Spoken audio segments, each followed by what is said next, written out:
Time for divine shot, KJ events. This real talks the brand. You understand how we do, my man. I'm on that Friday night Knicks shit, dripping in Knicks shit. Up in the world, most famous arena with the click. That's the conglomerate. The Knicks real talk, the real prominent. I'm a bit like the Omicron variants, dominant. Paying homage to the cats in the chat. That's where it's at. Cause I'm hearing that. You don't care for hyperbole, we straight facts. We interact with the mob, the gods. Up in the pod, the squad, with the side. My entourage be on the job, my energy. Feeling tripping in 10 boots. As they cook my game plan, and my brand for loot and pursuit. Going hard like the New York City gritty committee. Cause that's the Knicks, we ain't always pretty, but we all stay giddy. And we embrace the fan base like the links, Anthony Mace. We create the logo when there's space that appear like Squarespace. Staring down on the Chase Bridge, look at that Knicks City drip. There's 50 decks on the court, looking pretty legit. I think true to the orange and blue. I thought you knew for him a few bars to shine like stars divine the Mount Mars. Knicks real talk. Here we go, let's go. Knicks real talk right here. I'm representing Knicks real talk. right here. Let's get it. Here we go, let's go. We here in the building. Knicks real talk. Let's get it. Here we go, let's go. Yeah, for real. Yes, sir. Knicks real talk. We here. Here we go, let's go. Knicks real talk. Let's get it. Let's get it. Yeah, for real. Yes, sir. Let's get it.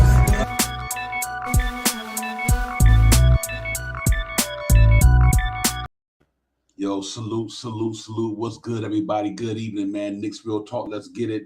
We in the building, man. About to get it popping for the night, man. Go over this Knicks talk. Y'all already know what it is. Salute to Shot Power. Salute to KJ Events. Salute to everybody out there. Hope y'all had a great day today, man. You out there, man, doing your thing on your grind and whatever you was doing, man. Hope y'all had a good day today, man. You back safe. You here with us, about to get it popping. So salute to everybody out there, man. On this, hope you had a great Thursday. Salute to the chat. That's where it's at. Salute to everybody out there where you streaming them from. You know, checking us out, man. We appreciate y'all getting on the grind with us. We're gonna talk about the night show, man. You know what it is, man. The Knicks centers of attention. You know what I mean? The Knicks is Frontline by design. That's what it is. We're gonna talk about Mitchell Robinson. We're gonna talk about Hartenstein. We're gonna talk about Jericho Sims and any other thing that could be versatility that can go with inside that Knicks starting. That's that Knicks front line that we have out there in New York today. I'm coming into the season. I apologize for that. So I'm excited about it, man. Chef Nick, what it do? Chef NYK, you know what it is. Ill Mate Matic, you know what it is as well, man. Salute to all you guys for coming in. We appreciate it. Shot Powers, what's going on with you, brother? Salute to you, Divine. Salute to the chat. Let's get it. Yeah, real talk, man. We're gonna get into a talk about the center thing tonight, man, and talk about these Knicks centers, man.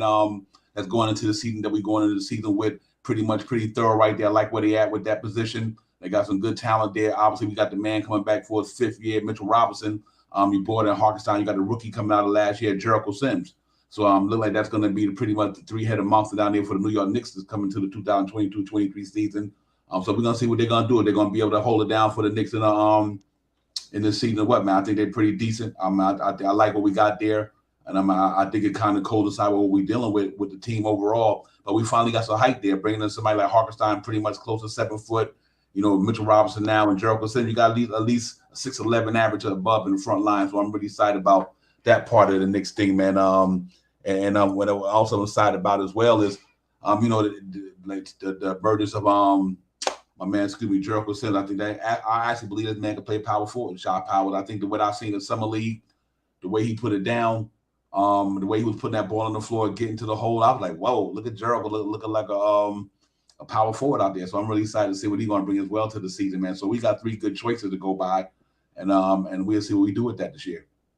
Yeah, my big thing this year is that I'm happy this year that we re-signed Mitchell Robinson to his contract. He's looking to make about $17 million this year coming up.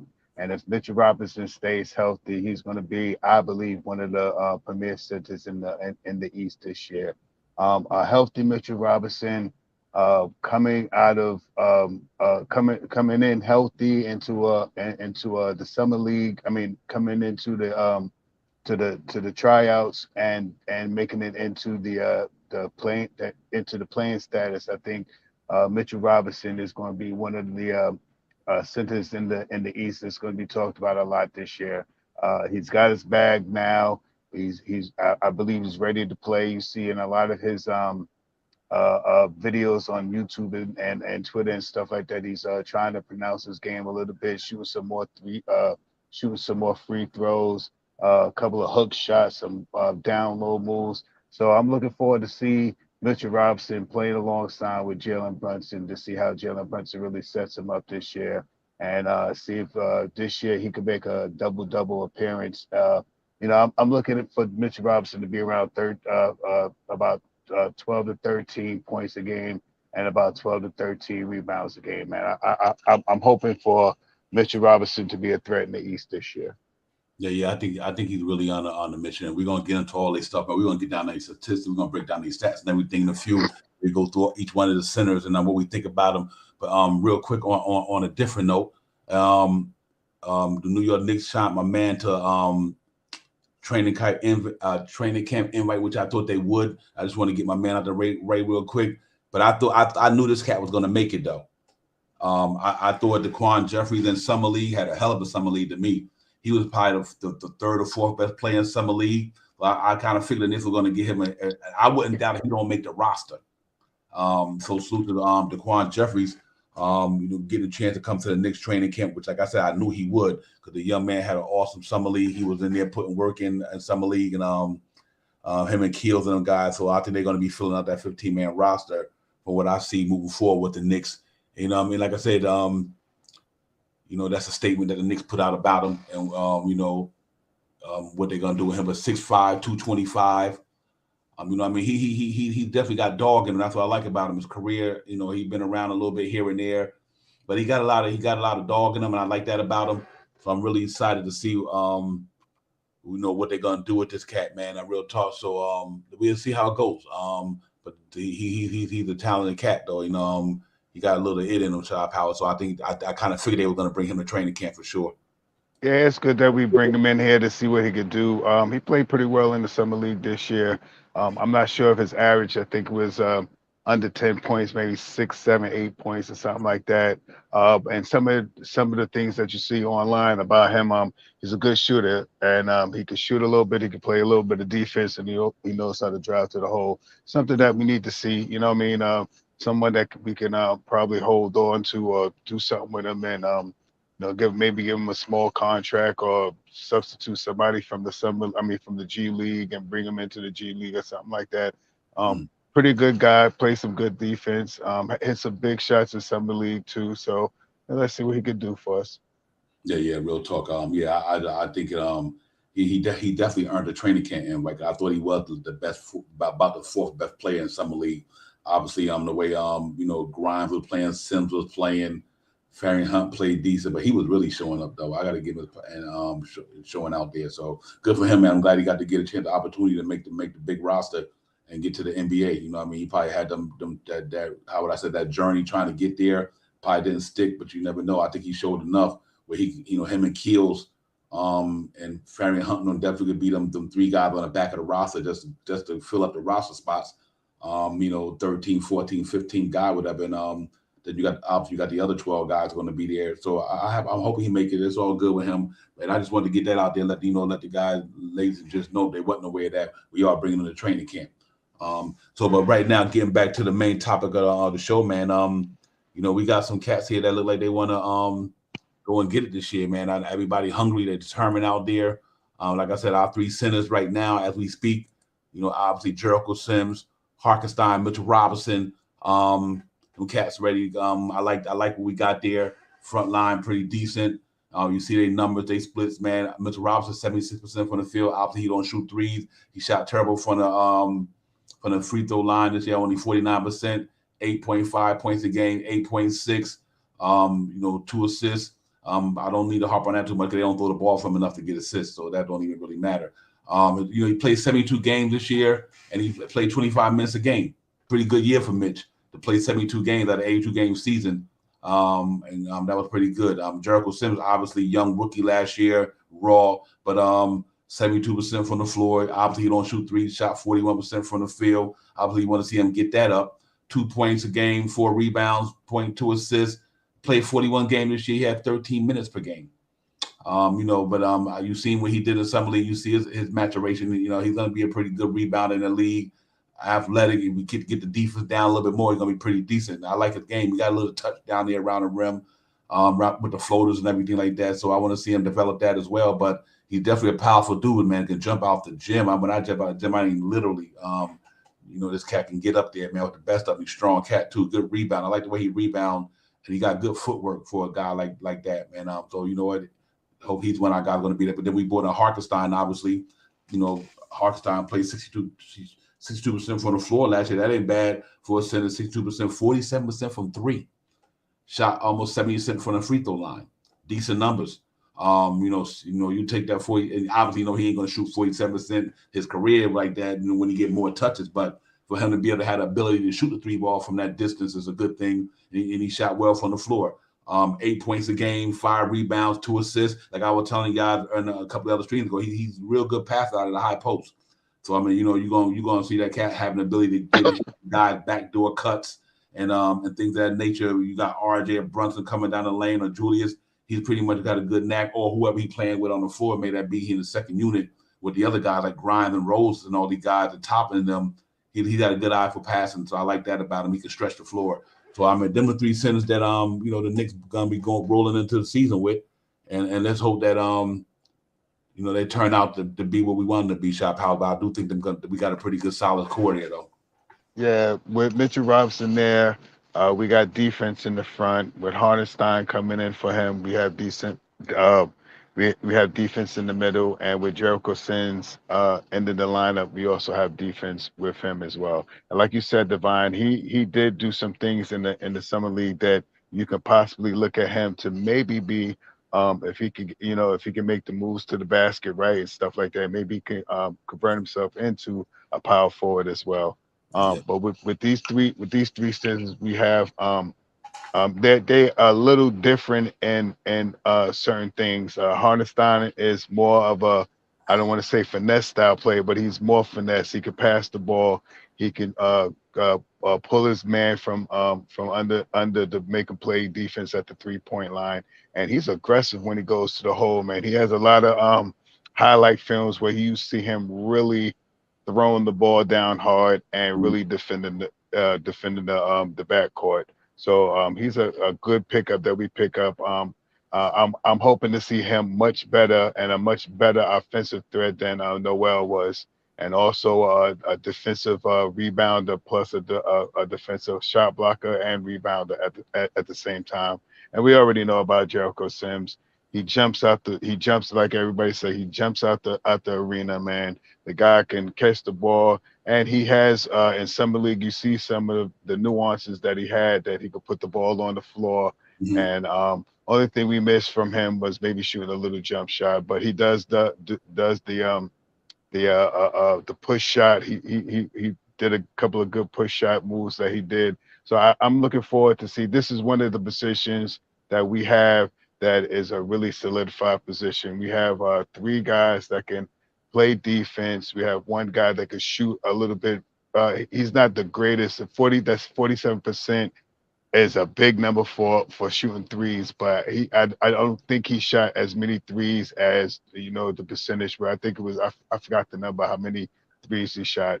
But overall, we have a really good 3-headed monster right here with these guys, and we got 18 fouls to use up this year with these 3 guys. If anybody gets into problems or somebody's trying to come down and play some bully ball against somebody, we got 18 fouls to give away to any team this year with a backup that's not going to be shabby for the person that went out. Yeah, absolutely. Salute to the chat, man. Salute to the sister. Dope Soul Sports Talk. Salute, Queen. Queen, salute to you, Robert, Chef Nick, Fabian. Everybody, man, salute to y'all, man. Make sure Jarvis came in early. Jarvis, Louisiana, man. You know what it is. Salute to you as well, man. Knicks will talk. Let's get it. We in the building, Divine Shaw. We here talking to sinners, man. The sinners of attention tonight. You know what I mean? The design front line of the New York Knicks. And I think we got a pretty solid, like you said, 18 fouls there. All 3 of them bring various things to the table differently. So when you put it all together, that's making one good ingredient there. So I think you put Mitchell Robinson flavor there, you put Hartenstein flavor, Jericho flavor all together. It's a pretty good recipe right there, man. So I'm not mad at it, because I do think that with the acquisition of Jalen Brunson, it makes them centers more valuable to us, because now we got somebody who can literally get these guys the ball at any given time. That been a problem of the Knicks for a while, not having a true point guard who say when they see Mitchell Robinson with a mismatch down there, when they might be doing some switching, and next thing you know, Mitchell Robinson got a guard on him. We didn't even have Knicks guys who could even send him the ball down there. They wasn't thinking that way anyway.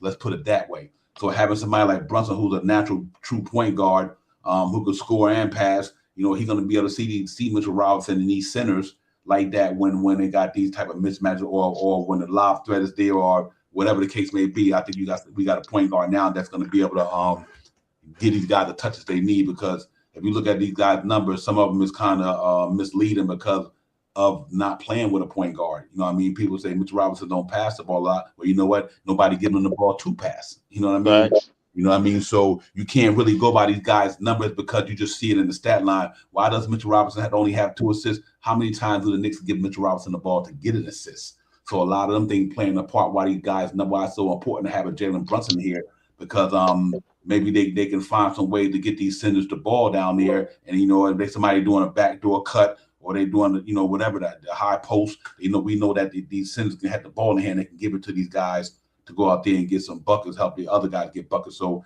with these centers we have, I'm happy with them. Mitchell Robinson obviously came here 2018, drafted as 36th pick by Scott Perry and them guys, man. And, survived the year and got him a contract, got a bag. I'm happy for Mitch. I pretty much 60 million. I've been saying that for the long. That's probably what it's going to wind up being in this market. And I think he's well deserved. I mean, like I said, we look at these guys and we think that they only can do this, but it's more to that. If you don't have the right people playing around you, who gonna give you the ball where you need it at, or when it's going to be on you to do things as well. But I do think his maturation has took place over the years, so you can't really that he only been scoring 8 points for the last 3 years. That's all right. Belongs now. You got a point guard that's coming in that might give him more opportunities. So let's see. Mitchell Robinson I'm looking at 13-10 this year. He was 8-8 this year. Last couple of years, I'm looking at 13-10 for Mitchell Robinson, maybe 2.5 blocks a game. He coming into this thing healthy, guys. He not coming in with he coming into the season healthy, not off of injury. Facts. Whole year to get himself together, shot powers.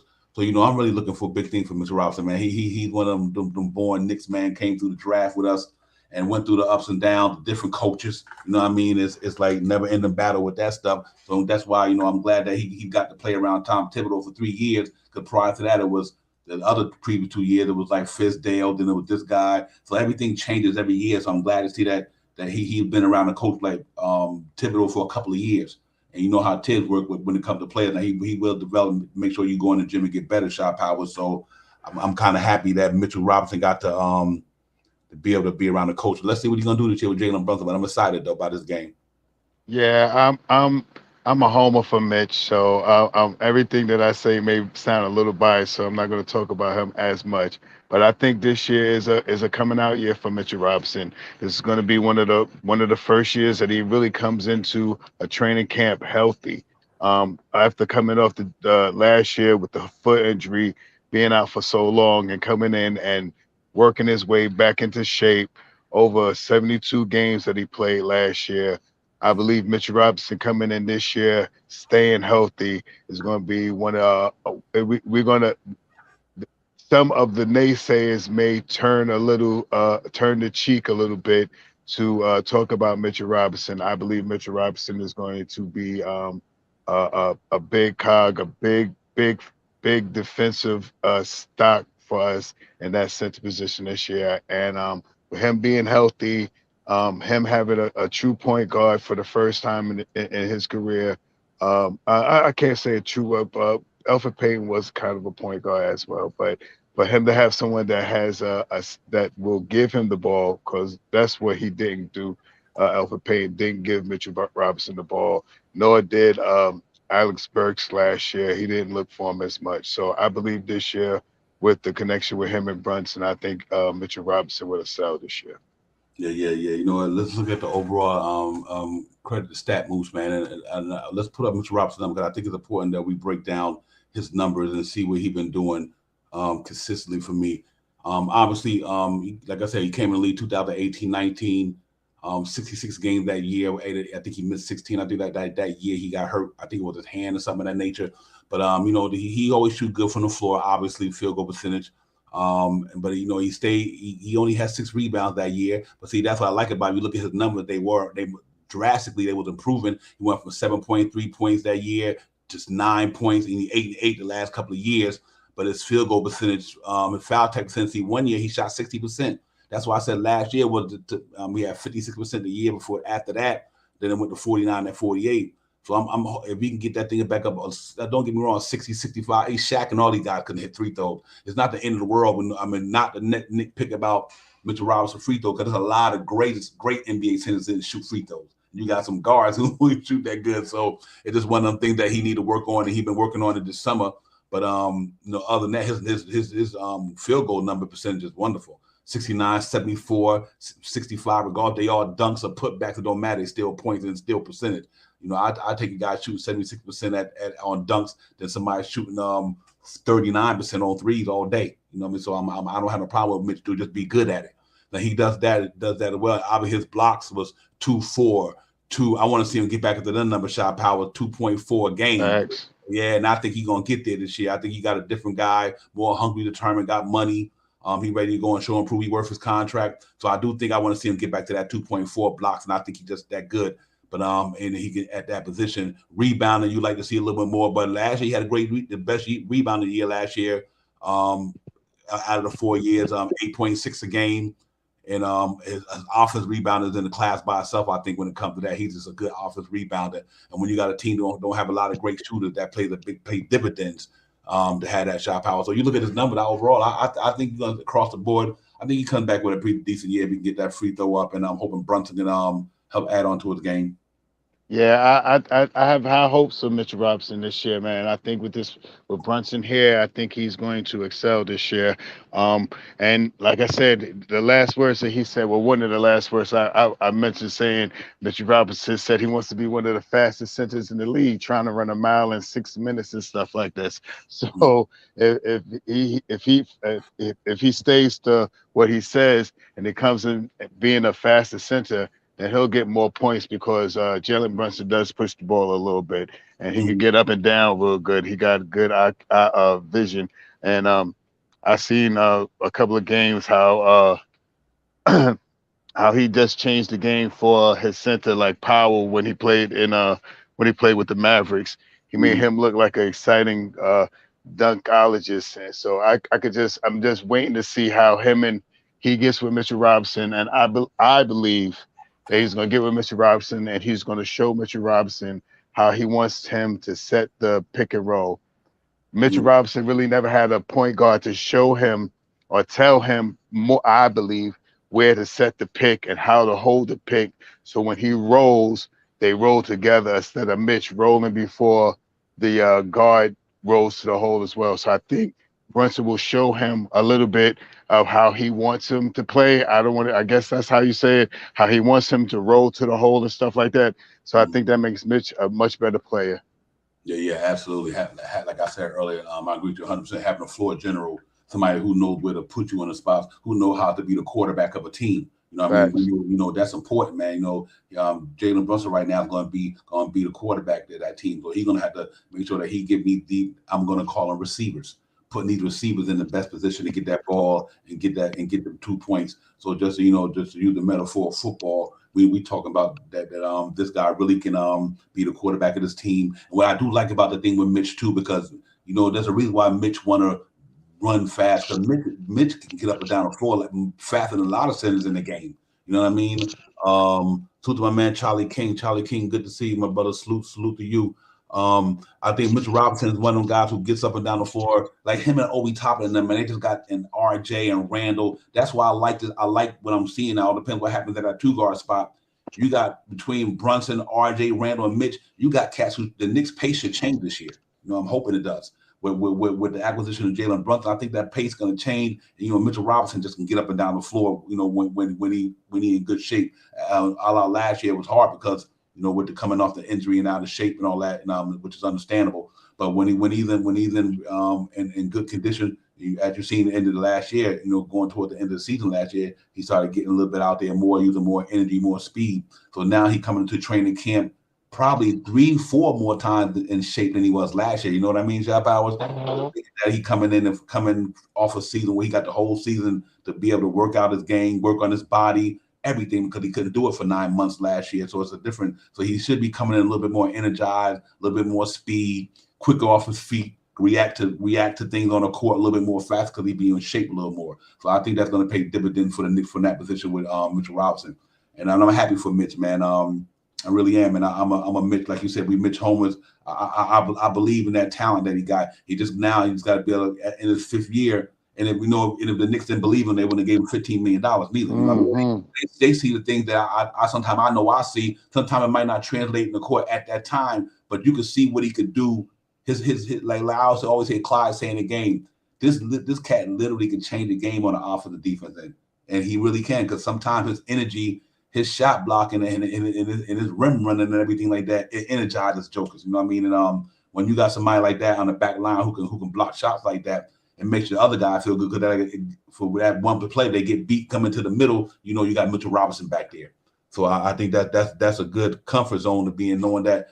Granted, if you get beat or you miss a switch or you break the defense breaks down, you mess the play up, but you got somebody in there that might clean it up for you. So he's one of them 3 guys that I'm happy about down there.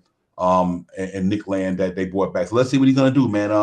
You got your money now. You know what I mean? I'm happy for him. I really am, man. He, like I said, I'm happy for Mitchell Robinson, man. And I seen this cat come in this league and block 8 shots in one game. Fall in the center of the court and get up off his butt and run to the baseline and block somebody's shot. That's the Mitch I want to see get back to that dude in his rookie year. He was all over the place, and I think that's what you're going to kind of get out of him. And he's still young, Shot Power. So 24 years old, probably right about around that now, man. And let's see what he's gonna do. But that's one of the centers I think gonna be the starting center in New York this year. And I think he's gonna be all right for it. I think Mitch played 72 games last year. That was pretty awesome, man. So I want to see him to get improve on the free throw line, and maybe get a little bit more finger rolls here or there. He got a good hand coordinator. I know he could throw finger rolls and all that stuff. Pretty interesting the way Mitch do that. You watch a lot of his plays. He got a good finger roll. He got a good touch. So he just got to put something together, and we'll see how it goes. Yeah, like I said, I think Jalen Brunson is going to for Mitchell Robinson and the rest of the team. I think that Brunson is going to make Mitchell Robinson look a little better. Like I said, I believe he's going to put him in the position where he needs to, where he can show him, not teach him, to show him how to set that solid screen, so the point guard could come off of the screen before you leave. Mitch usually comes up as soon as he sets the screen, he rolls before the point guard. I think it'll be a little different this year. I think Jalen Brunson will show him a different way of going to the hole. So this way it make it easier for him to get baskets. Mm-hmm. Yeah, real talk, man. So let's salute to Mitch, man. Let's hope you have a great season this year, Mitchell Robinson. We depend on you to carry that anchor that front line up there. And I think he is, man. I think he's gonna be motivated to come in here and have a good season. I think all these guys are gonna be motivated to come in and have a good season. I know they all had a bad taste in their mouth from last year, not only not making the playoffs or the play in. For whatever case may be, injuries or everything, whatever it was, but they didn't make it. I know they all gonna come back in there pretty hungry and determined, to prove the naysayers wrong and doubt that. We just had a bad year last year. Now we're going to try to redeem ourselves and get back to where they were the year before. So let's see how that goes. But the next man on the total poll to me is I'm going to be interested my Hartenstein. Like I said, this another guy, man. Like you were saying earlier, he got a skill set that's going to help the Knicks as well. You know what I mean? He got a skill set and that's why they brought him here. They brought him here for a reason. You know what I mean? They gave him a job, gave him a contract for a reason, because they think he can be valuable to what they're trying to do. If that means coming off the bench, and giving you the numbers you can give you, and contributing to the team any way you can, but also making an impact. And that's why they brought it here. And that's gonna be fun to see, because we didn't have that last year, because Nerlens Noel went down last year. So last year we didn't have no backup center, and like I said, Jericho was just young and raw. You know what I mean? He was young and raw last year. So you missed Nerlens Noel's defense, his veteran presence last year, backing up Mitchell Robinson, and we thought coming into the season that, because Mitchell Robinson just coming off the injury, we thought Nerlens Noel would be the one start open tonight. You know what I mean? And Mitch worked his way back into shape and get back into the team. But because Nerlens Noel whole NBA season last year, set for 20 games, shot. You know, we had to throw Mitch in there when he wasn't ready coming off an injury. So now having Hartenstein here, I think it'll be real interesting to see where he can do back in a Mitch. Now, I pretty much like it because I do know, when Hartenstein was playing over there with LA Clippers, you know what that organization is about. You know the talent and the coaching they got over there with Tyronn Lue and all them all-stars over there with Kawhi Leonard and them guys. So he been around Reggie Jackson, been around established culture. And then Hartenstein, that's a good thing. You know, his journey coming from Houston, Denver to Cleveland in that same year. But, you know, he wound up at LA Clippers last year, and he had a pretty decent year last year. And I'll throw his numbers up there, and we talk about him and break him down. But he's another guy that's going to be interesting, man. A nice backup center with a stretch position. Mitch getting foul trouble by state, which he haven't been doing a lot in the last couple of years. I think that got a lot to do when Kenny Payne and Todd Gibson showed him how to commit them fouls for the last couple of years. Mitch's numbers been very down when he hadn't been fouling out of games like that, so many times, which is good. But I think having a guy just in case that happens, you got a guy can come in there and fill in. He does block shots, and and he's got a good little handle at the 3-point line. I like his passing up at the top, shot powers. The cat, he get up at the top of that circle. That's one thing I like about Hartenstein. He know how to pass off the circle at the top of the circle, and that's pretty good when you got cutters like RJ and Brunson and these guys who can really get down that lane and off of cuts. So he's going to be valuable. And if it's with Obi Toppin or Manuel quickly at Grimes, who he might be playing majority of the time with, if we think he's going to be the second backup center coming off the bench. So when he with Obi Toppin, Derrick Rose, and these guys, it's going to be interesting to see what Derrick Rose and these guys can quickly and all these guys going to be able to do with him. Because like I said, he can go out to the 3-point line, open that lane up for Derrick Rose. You know how Derrick Rose get down going to the lane. So having a guy like Hartenstein who can stretch the floor, take that center out to the 3-point line and keep got that middle wide open because everybody pretty much on the wing. Hey man, listen, Derrick Rose and them cats can eat. So I think that was a good acquisition from a team standpoint because we didn't have that for a while where we had a center who could take the other center and take him out to the 3-point line and get him out of that lane. So right. I think that's going to be a big acquisition for us. And we'll see how it goes. I'm excited that got him in here 2 years, $8 million a year, $16 million, good contract. I think he's going to pay dividends for the Knicks for sure. Yeah, the second unit with Hartenstein in it is going to open up a little bit more.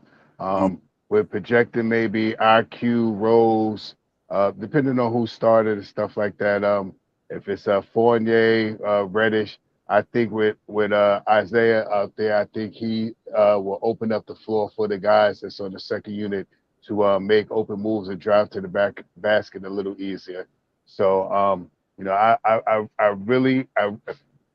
I think that was a sleeper that we picked him up. When we picked him up, signed him for the $8 million or so.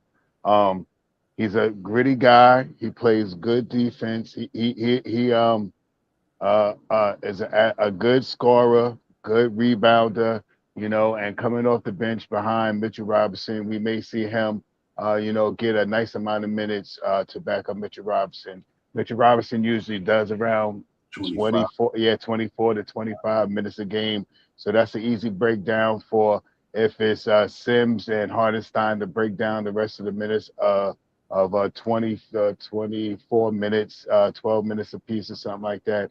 Or if Hartenstein comes in and starts it and get that other 24 minutes. So I believe he's a good pickup. I believe he has a good eye. He has a good pass.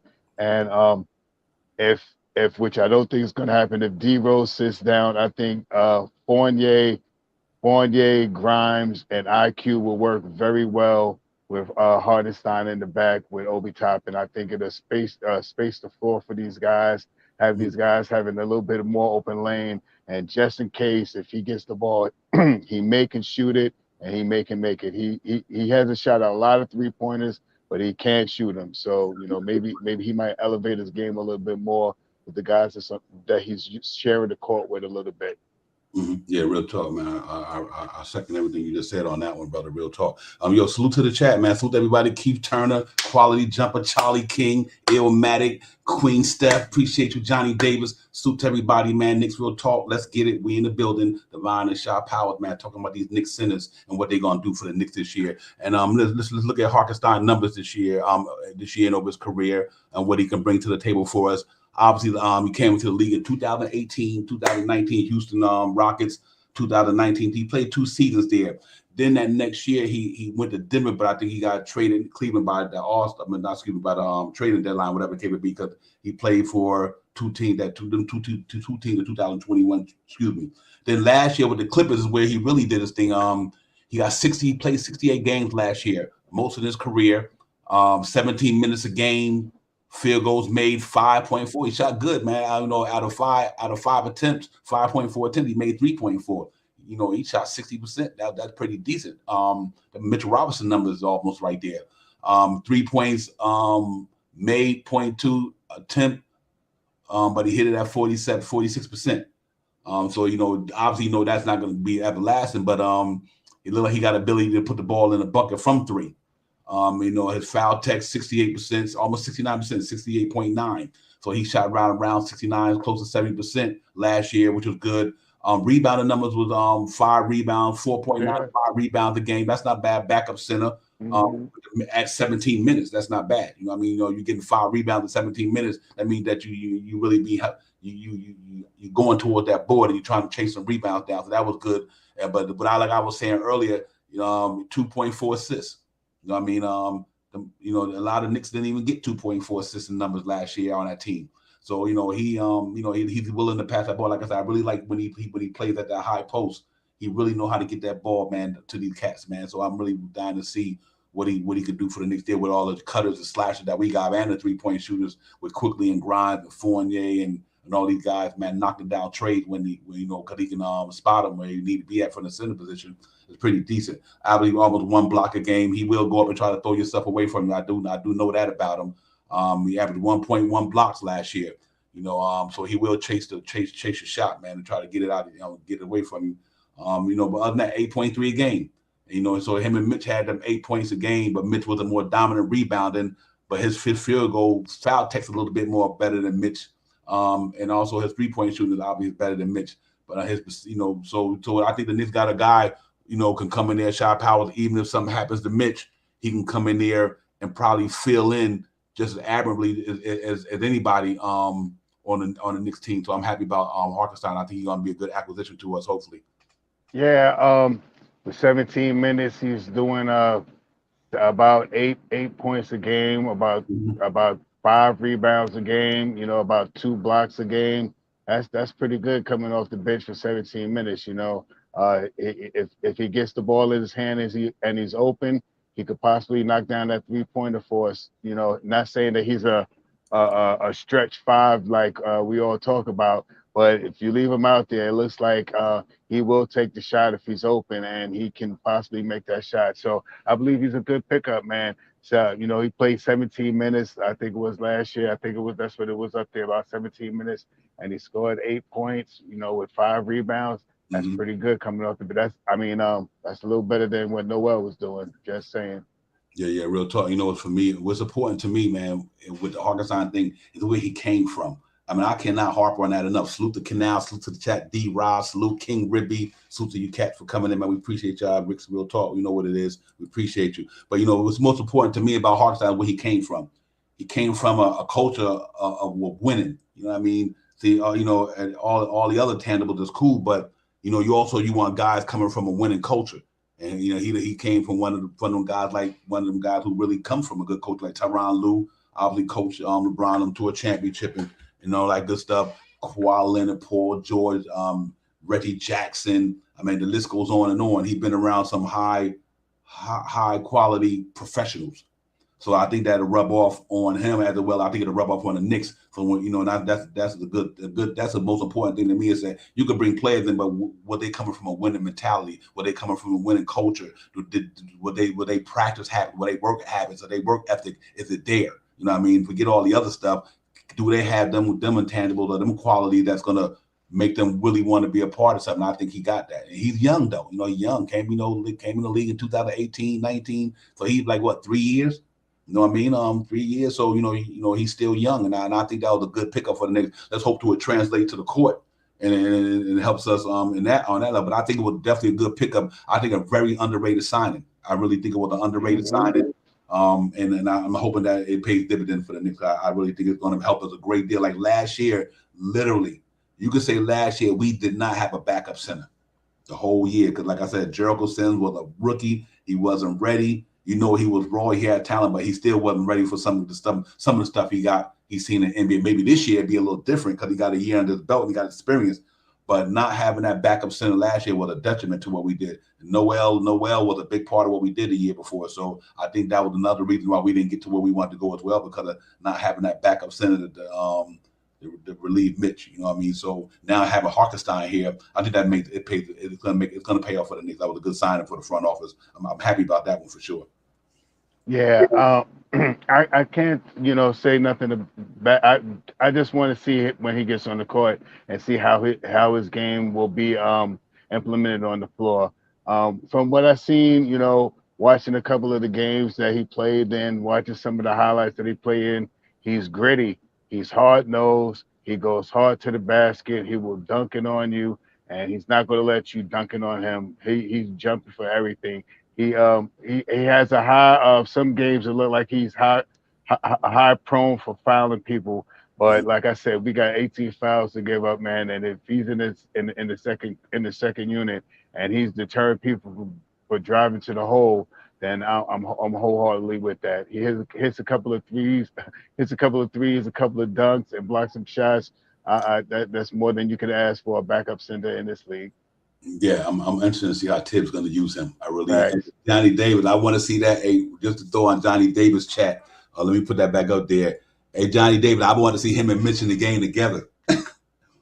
Mitchell Right. Robinson to Hartenstein. Let Hartenstein stretch the floor, but you also got 2 7-footers in there that if you need to be, if it ever come to a point where it's just collapsed, you got 2 cats who ain't scared to go up against the ball. So I would love to see that Hartenstein every now and then be a stretch big. Well, Mitchell Robinson in there, that would probably be interesting to see. If you're going up, especially if you're going up against a big lineup, you know what I mean? Shaw Powell, say if you're going up against Cleveland, Jared Allen, and Mobley, you know what I mean? You know, it's 2 7-footers, 6'11". So having a guy like Hartenstein for at least for from a different perspective and maybe stretch their floor. So you know what? We need somebody going to guard them in the last couple of minutes of the game. Coach Tibbs, a defense-minded coach, say Hartenstein, you and Mitchell Robinson go in there and battle them two for a minute to whatever. So yeah, I would love to see that, man. I think he can bring that type of energy to the Knicks. Let's see how we're gonna go. I hope that everything work out for him. I'm glad he's here. It's a good acquisition for the Knicks, and let's see if he's gonna really come in here and put in work. And I think he will. You know what I mean? These cat. One thing about these NBA players, they honor their contract. They know this is a job. They work for somebody.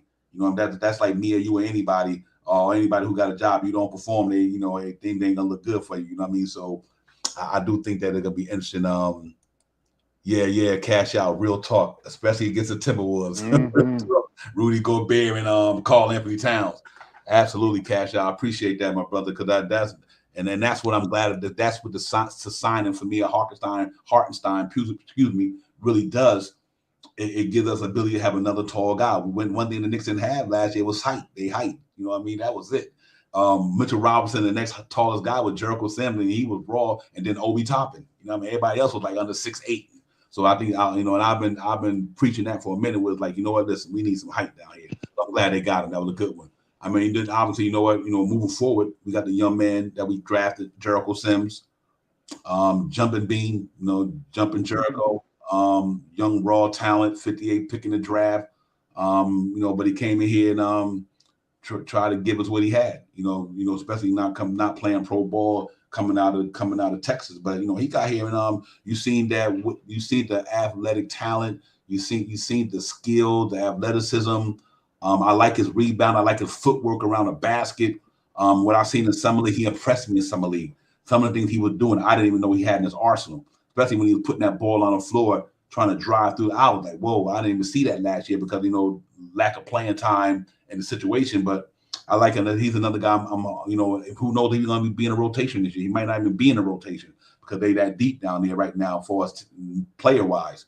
But I like Jericho Sims, man. I'm glad that they gave him 4 years. That money, I like him. I really do. But I want to see if he's going to take another step this year, which I think he will. And then it's fun to see, man. So I'm really excited about him. Young raw cat.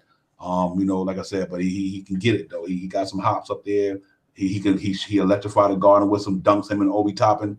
I mean, you want to talk about some high flyers. Him and Obi alone on that team is crazy. You put him, Obi, and Mitchell Robinson up, it's just above the rim, man. It's like what they call a Lob City 2.0 or something. So I'm really excited about Jericho Sims, Shy Powell. I think he got a good year, the chance this year to be able to show and prove he could take another step and help impact the team in some way. I think it's gonna be fun. There's not a lot of pressure on him now, especially now that you got iHeart here.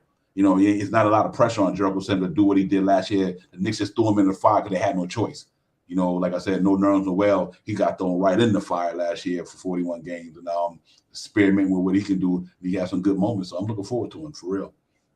With him having a little bit of experience playing in the NBA, I think he comes out this year and plays a little better.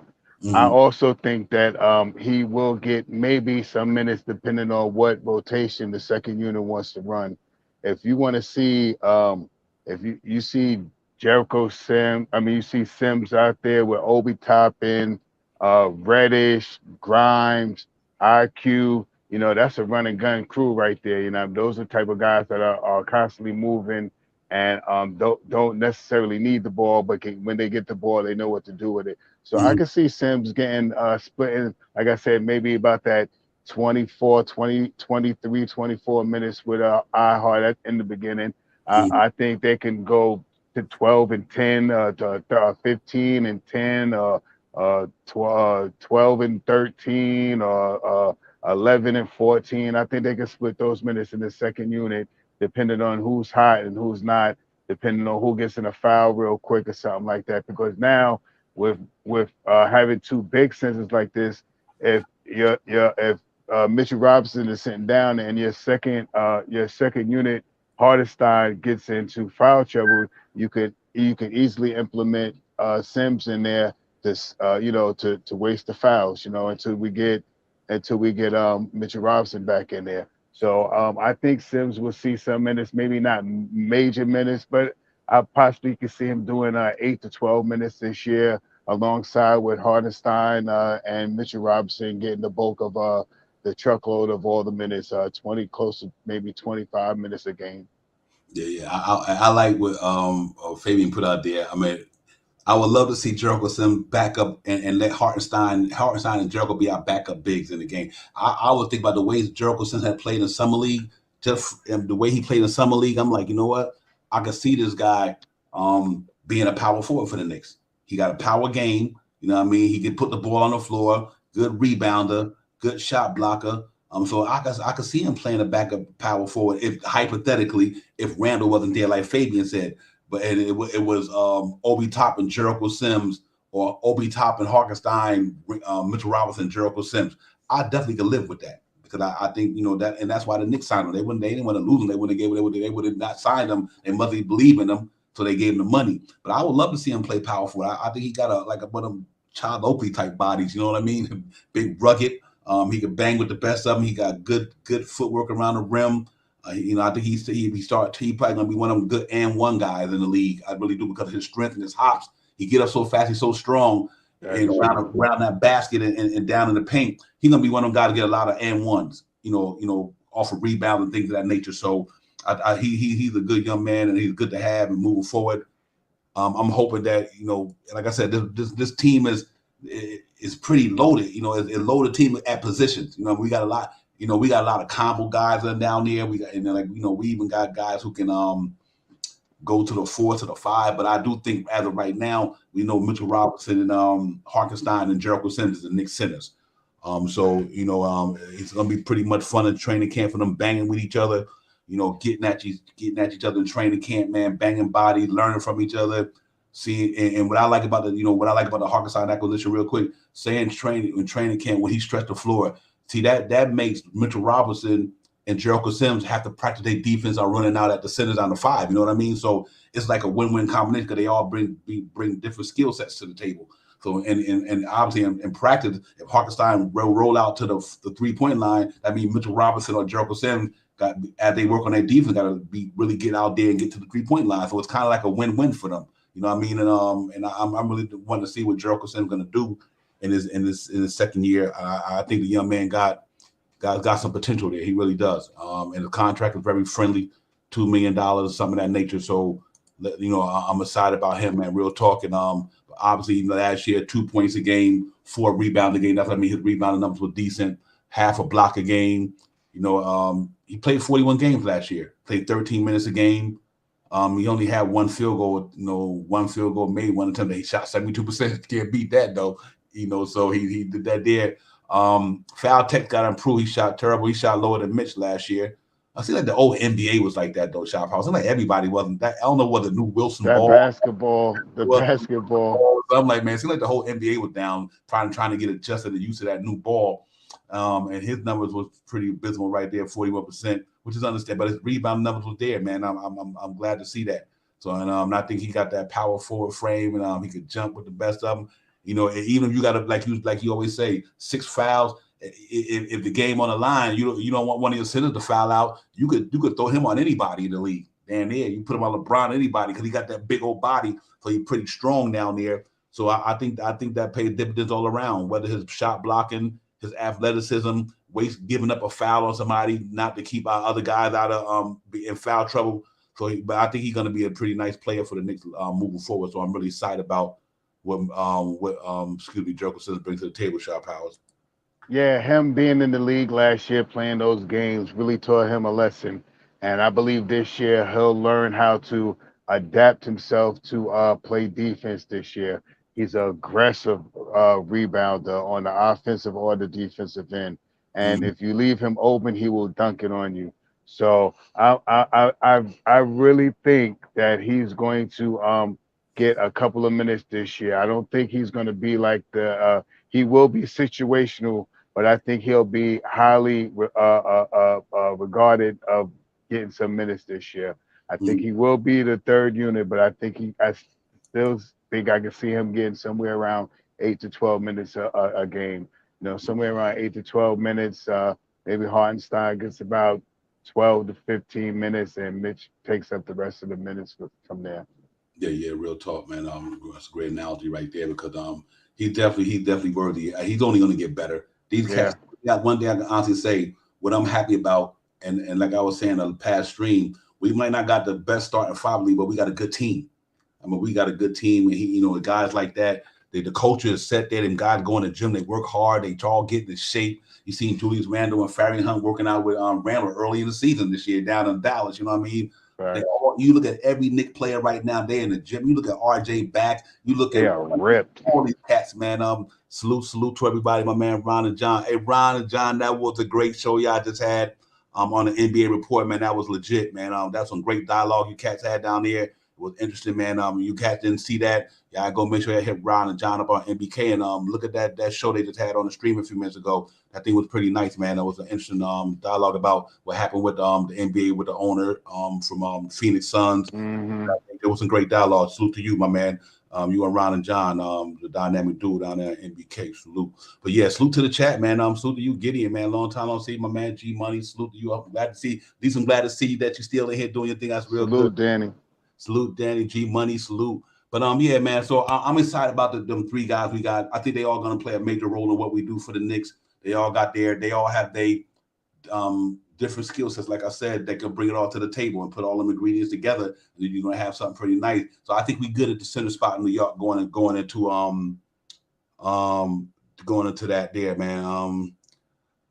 Getting that's something that I don't harp on too much, for what happened outside the NBA right now on this show. So we had to do that another time. But if you want to hear something about that, go down to Still Knicks fans, man, and check out that podcast they just had down there.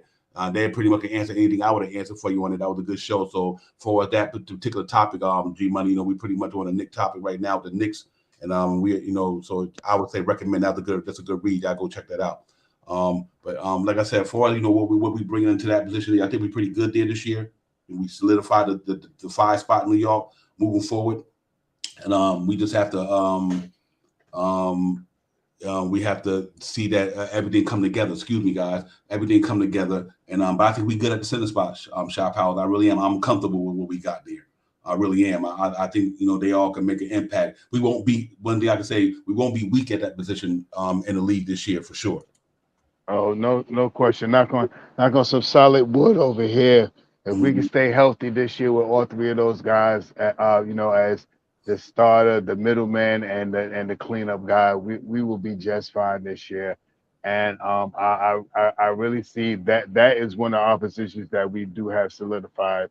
our center position. We have three guys that have three different game sets, that three different styles of game that they play, and they all can be incorporated into one unit. You know what I mean? And like I said, three-headed monster, 18 fouls. That's gonna be my name for them, the 18 foul guys, man, because it really might not make a big difference to see who starts the game or who finishes the game. Though got that backup center spot will hinder a lot of people making that drive down that middle this year.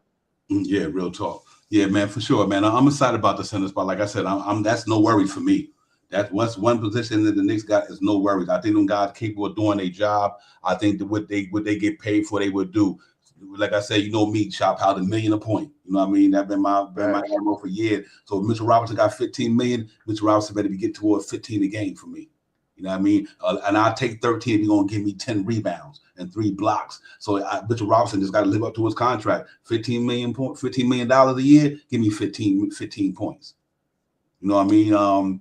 Hartenstein, 8 million, give me them 8 million, give me them $8 million a year, give me them 8 points that you had them, something like that. So I'm good. You know what I mean? And I think that we got Jericho got 2 million. He only had 2 points last year a game. You know what I mean? So if we improve, we get more money. It's all about the elevation. How bad you want it, and I'm happy with it, man. So from that position, I'm solid. With the rest of the Knicks team, we pretty good at the power forward spot there. We got a lot of chance to be good there with Julius Randle, Obi Toppin. Maybe you could swing Hartenstein there. You could swing Jericho Sim there. So the fourth spot is pretty legit in New York too as well.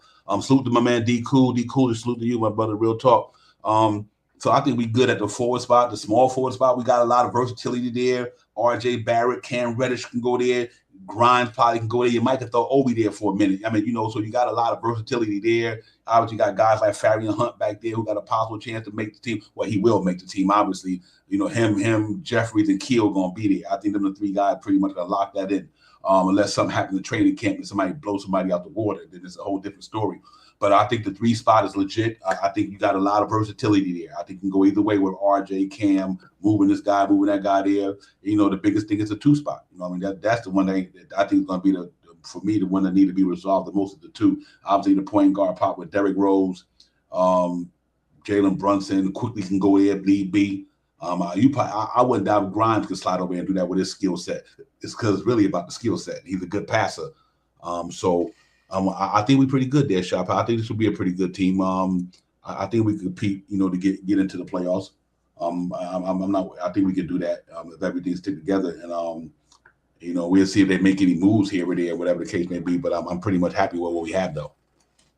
Yeah, I'm right there with you, Danny. I think around 12, 13 points a game. I think uh, 11, 12 rebounds a game, about two blocks a game. I'm right there with you. Mm-hmm. And like I said in the last stream, man, we can see kind of a rotation at the shooting guard position.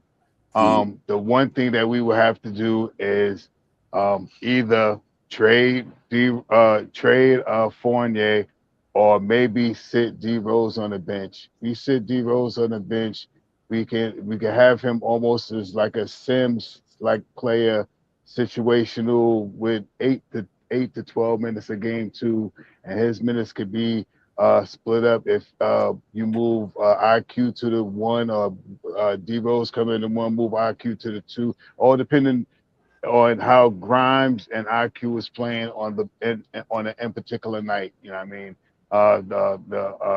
If Grimes is starting, this is another reason why I keep saying this.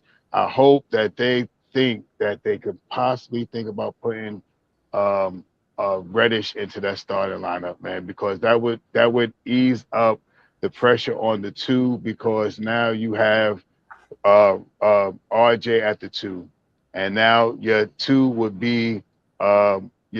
could be Grimes in the second unit, and you could put Fournier at the three, and still have um, um, Obi Toppin and Hartenstein playing for you. I really think so. So I mean, however they work it out or whatever they do, it'll be, it's the Knicks, what the Knicks going to do. But that two spot is really giving us a problem, because if they start Fournier, it's going to slow down that whole second unit, man. That second unit is it's going to be a jumble in that second unit. Who are you going to start, IQ or Grimes? You Yeah, know, it's that's going to right. start. You know, Quickly. yeah, because and then when you start have Fournier now and putting Fournier and D Rose, you know, you start Fournier and then D Rose come off the bench. Now who's going to start quickly? You know what I mean? I mean, you're going to start D Rose now. Quickly is going to come off the bench, and where's Grimes going to go, or where is Reddish going to play? So that they have to figure out that two position so they know how to fill out this roster properly. I'm Yeah, just saying, if any of y'all Nick, if any of your front office guys is watching, try to start Reddish. Reddish eases up the two position. Just saying, you could and put D Rose on the bench. You know, save him for the second half of the season. Save D Rose right. 7 to 8, 12 minutes in the beginning of the season. Second half of the season, you could play him when we get closer to shoot for trying to push for that playoff position. Yeah, real talk. Let me say one quick shout out to my brother, Quiet Money in the Yes, building. sir. Talk, let's get it. Danny, appreciate you, Danny, man. Have a good night. Thanks for coming in. Salute to the chat, everybody. Steel, Nick, D, Cool, everybody. Y'all know what we doing, man. Knicks Real Talk. Let's get it. We in the building. Divine Shot Powers. Man, yeah, man, I'm really excited about what's moving forward with the Knicks. I think we're gonna be all right, man. Like I said, it doesn't matter until we get to the actual season. But I think we got a legit team there. We can go in there. I mean, we not championship contenders, but I think we're gonna fight for the playoffs though. I really believe that. Because I just think that they got enough talent there. When it all come together and they healthy, that's the whole thing. If the Knicks stay That's healthy, the they're gonna big be all thing. right. And so for me, I see that we'll see after Sunday. And the reason why I say I see after Sunday because FIBA be over Sunday. The championship game should be Sunday. Then so we're gonna see if Fournier going into camp or because you hear the Bogdanovich noise out there, you hear the Wiggins noise out there, you hear things like that. Why would the Knicks want Bogdanovich? You know what I mean? I know why they would want him, but in order for you to bring him in here, you're gonna have to trade somebody, obviously. And who knows, but with the situation that went down, with Utah, Nothing from Utah. yeah. I mean, Nothing. I don't know how that's gonna pan out. But we got to find a way to free up somebody. We definitely got to free up a spot, man. And as you might say, and I just hard to see Derrick Rose not playing because I think him and Brunson just is the best 2-point guards we have on that team. You know what I mean? So it's hard for him to come into training camp unless he's going to be willing to sacrifice that out. Maybe because Derrick Rose going to training camp and bust all them other boys' butt. They ain't gonna be able to sit him down. So That's true. you know what I mean? He go in there and he go in there and outduel everybody and outshine everybody. I think it's going to be interesting to see what they do with the Derrick Rose and situation, and with quickly who now can play combo guard, back up pretty good last year at the end of the year. So it's going to be really see what it's going to be interesting for them to do with that position, man. But I think we definitely got to free up something, Shot Powell. I would love to get a 2 out and 1 in, or a 3 out and 1 in to free up some spots. You know what I mean? And then make sure everybody get a chance to contribute. Because right now, even out there in the out in the Knicks sphere or out in the blogs and out on the news, that with everything for the owners talking about Cam Reddish might be at the rotation. I'm like, really? You know what I mean? I'm like, you hear the stuff out there because he might be the odd man out. I mean, like, how can you take a talent like that and not give him the minutes because you're that large? And that's where the Fournier stuff come in. That's where the Derrick Rose situation come in at. What are the Knicks really going to do? Are they going to say we need these 2 veterans to get in the playoffs, or we still think we can move 1 or 2 of them and still don't lose a step? That's what's going to be the interesting thing for me. What are you going to do with some of these guys? Unless you think that it's just hard to say IQ can't play this year. How can you go to man and quickly say, even like you averaged 11 points a game 2 years in a row. Your numbers went up all categories last year, except for, like I said, yeah. And then Sit you for Grimes. Right. And then you're not going to be able to be in a rotation. And then his numbers were better than Grimes, obviously, because Grimes was coming in his rookie year last year, and he had an injury as well. But how you going to tell man quickly that he won't be able to play in New York next year? You know what I mean? So if you still got Fournier here, what you going to do? Tell Grimes that we didn't even want to put you in a trade with Utah. So how you going to tell Quentin Grimes he won't be in a rotation next year? So, but and that leaves him between Grimes quickly and Cam Reddish. If you play Derrick Rose, two of them guys is not going to play. And that's kind of interesting to me because Obi Toppin is not going to be playing 17 minutes next year. He's going to wind up playing maybe a little bit of three sometime. You can't tell Obi Toppin that the year he had last year and the maturation he had that, and I think and Tom Thibodeau see where they got him that he only going to get 17 minutes. I just think that it's going to be interesting to see, man. That's why I'm waiting to see after Sunday if we still got an opportunity before the training camp get here. If anything happened, I think it would be at the Sunday and FIBA's over. The FIBA thing is over. Then you might see something move. You know what I mean? Any Will and Dylan, because there's still a lot of free agents out there. I mean, you got about 15 guys. DeMarcus Cousins, Carmelo Anthony, a lot of guys still not even been signed with teams yet. But I think that could change at the Sunday though. Yeah, I mean, I hope that's so. I seen some things, I heard some things like that Sunday after the FIBA and all this stuff, and this thing is over. But remember last year when we got Evan Fournier, if I'm not mistaken, he was in FIBA last year when we made the trade. He didn't make his agent was the one who did the deal for him, but he was still playing playing the games and stuff like that. So I mean, there's some speculation out there that he what was it, his Twitter? What was it? That he cleared all the Knicks stuff off of his Instagram or Twitter, something like that. I don't really have Instagram, so I don't know. But let's see what happens. I mean, if worst case scenario, man, we're gonna have to relieve some pressure from one of these spots, man. And if it's not from sitting down D Rose, then we may have to make a move to move Evan Fournier. So let's see what happens, man. I know the Knicks are going to make the right decision, and even if they keep, like you said, Divine, if they play, if Evan Fournier starts and D-Row comes off the bench, we have two guys that's not going to play. And you pick up you decide which two it is going to be. It's going out of the three guys. It's going to be definitely. It's going to probably be Reddish, and if it might not be Reddish, it might be the two guys might be Grimes or IQ. Ooh, yeah, that's hard to do. Yeah, I mean, it's going to be Grimes or IQ. Yeah, man, that's the dilemma shot powers right there. But that's why I said it's gonna be interesting after Sunday. Real quick, salute to the chat, man. D cool, once a Nick, always a Nick. But Danny, your quick question. I think Tibbs, if we winning, Tibbs will be all right. I think Tibbs I think he got him and Leon Rosen got a real good rapport, man. So I think this is a big year for Tibbs because the year before he got us to the playoff, last year because of whatever the case may be. He we didn't get there, but it had a lot of injuries had to do a lot with that, man. Even though we asked Tibbs to throw these young guys in there when they wasn't truly ready, and and some of it showed, but because of Derrick Rose going down, Kemba Walker going down, Nerlens Noel going down, COVID a little bit, it was tough, man. That was tough for that team. They still won 37 games, and if it wasn't for them injuries, I think we would have been in the playoffs. I think that team was that good. I thought that it just didn't gel coming to the first half of the season. The way it needed to, and then when all the other guys went down, it kind of just threw a monkey wrench in the whole thing.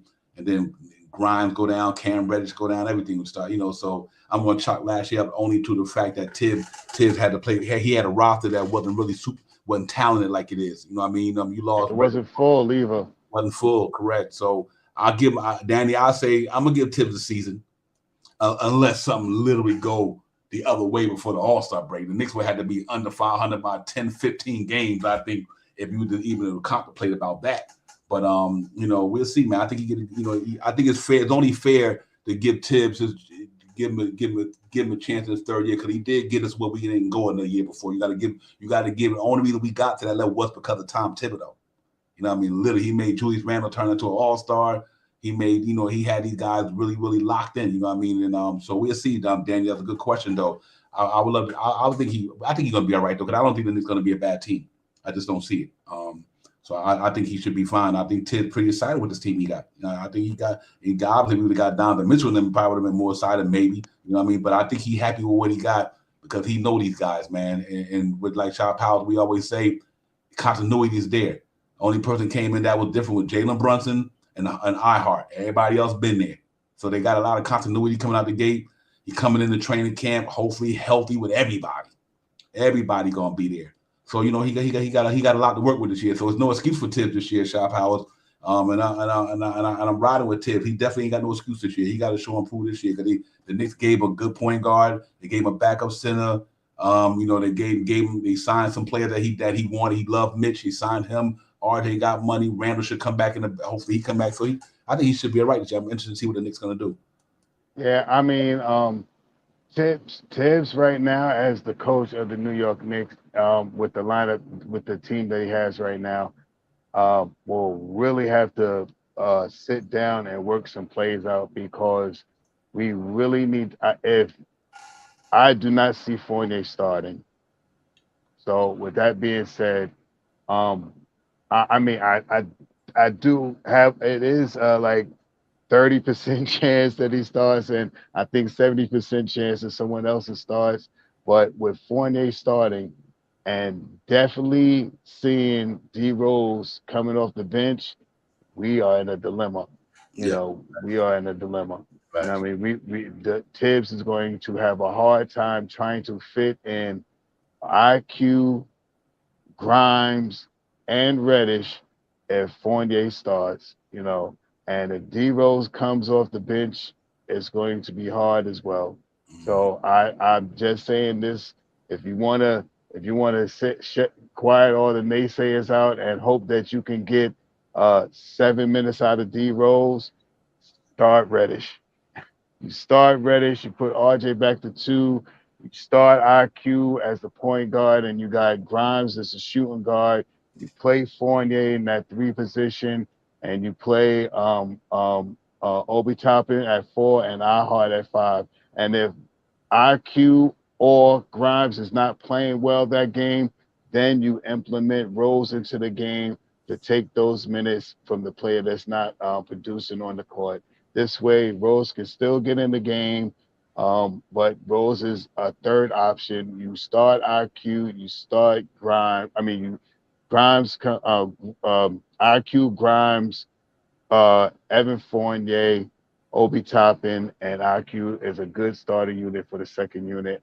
If I don't see it no other way, if you take Rose and put him in over Grimes, then what was the reason why we held on to Grimes and we covered him so much? The front office covered them so much not to put him in a trade package if they're not going to give him the minutes. And I do not see, me personally as a fan, I do not see IQ not being the sixth man this year. I'm pushing for IQ to be the sixth man this year. IQ is the first man off the bench. I believe he's going to score about 17 points a game.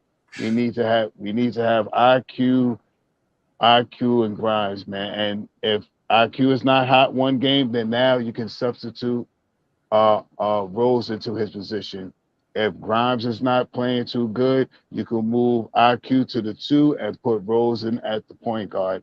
This way, those three guys can substitute, and we can still have the same 11 man. It's going to be so hard because Tibbs usually run an 8-9 man rotation. Is Tibbs going to try to mix up that rotation and make it extended? It would behoove him if he did that because now you don't have to play Randall 35 minutes. You don't have to pay RJ 35 minutes. You could give these guys less minutes in the beginning of the year so the team could get some can grow together. And as the team goes towards after the All-Star break, they can extend minutes when when everybody knows each other a little bit more. They can extend the minutes to the players that they need to, shorten the rotation if they have to.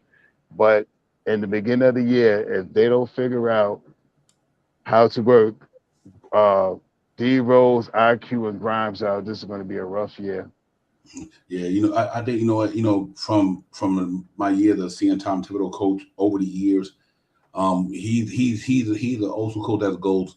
So I think you're gonna get 10 men out of him because this is the way he coached. This is why the reason why I say that when a point guard go out, he bring a point guard in. When a two guard go out, he bring a two guard in. He's Right. old school. When a small forward go out, he bring a small forward in. So he always he's one of him and Pop and them guys. they one of the old school guys with like what my center back up my center, my power forward back up my power forward. Right. So that's why I think you 100% right. I don't know if it's not Fournier, somebody got to get moved. It's just somebody got to get moved, and because it's just not a lot of spots there. And it's not only the spot, it's also the minutes. The minutes is just the whole part. That's Minutes is no matter who you got there, how many minutes is going to be important because we literally I think we are right for a depth and hey Keith, I think Jeffries can make the team. He probably just be one of them back guys on the bench with kills and them guys because you got right now if you look at the Knicks team, we already got 12 guys that we know that pretty much made the team.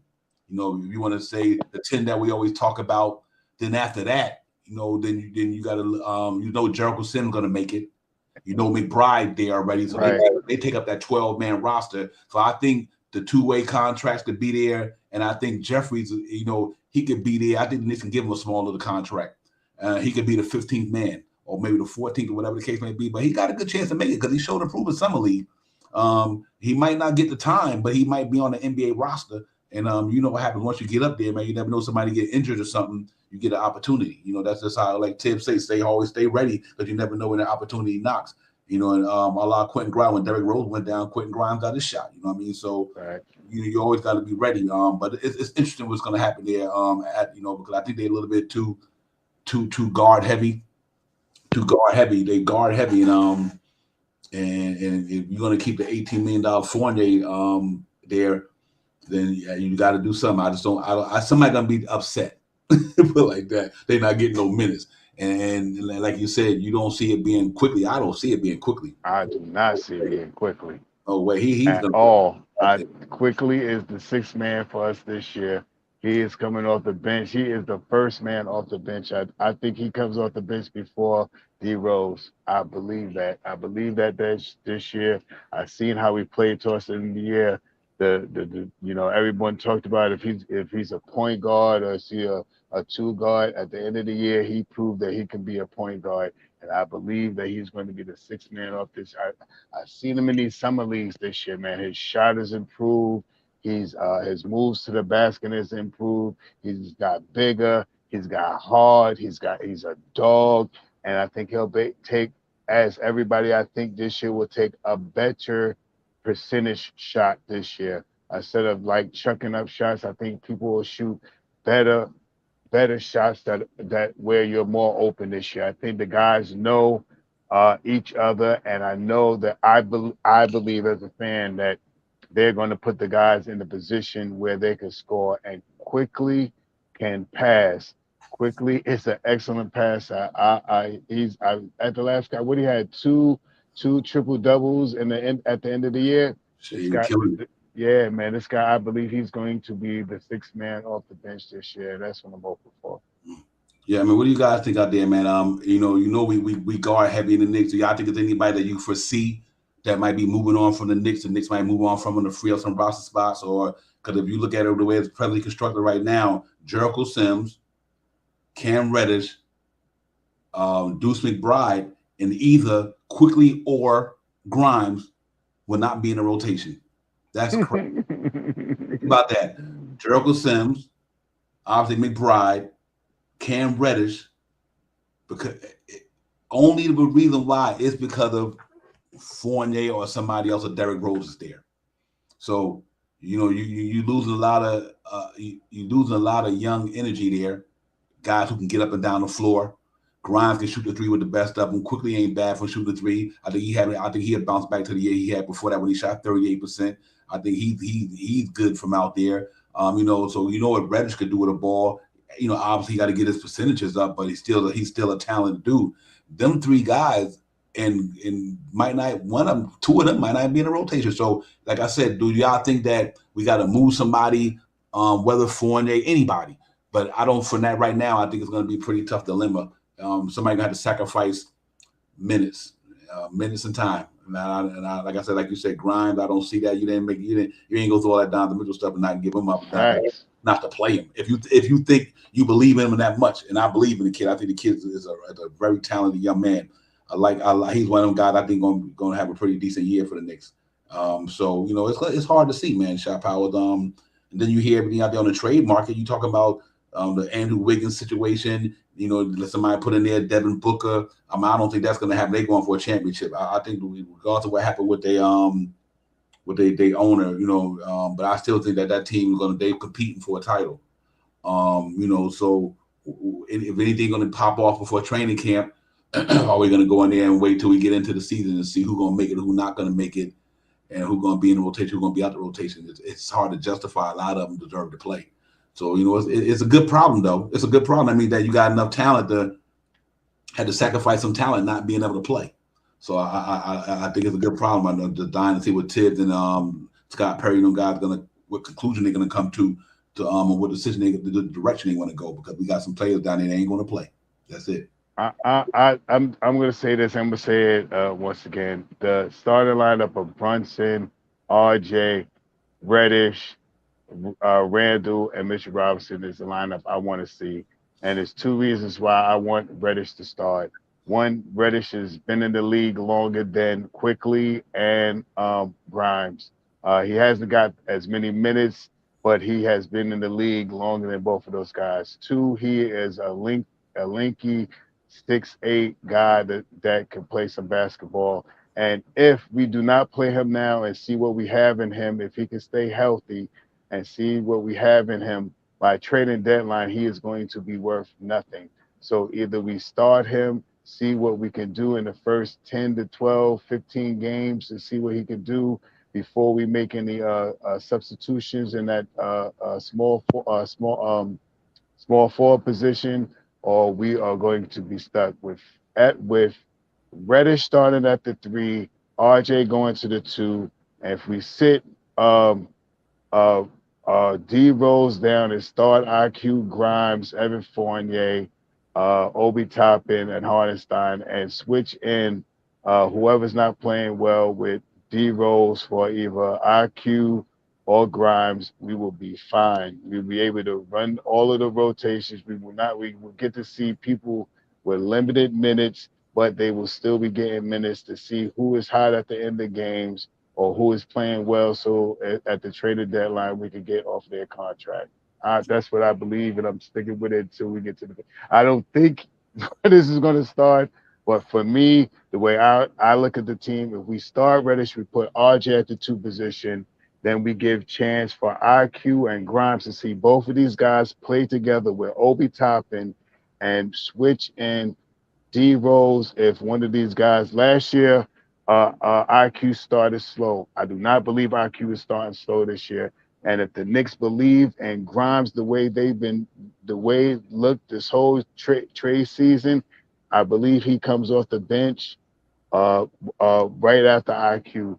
If we start Reddish, we get to see what we have in Reddish, or we can have Grimes come in and Reddish could be but if we do that, it's so much stuff, because everything is a what if.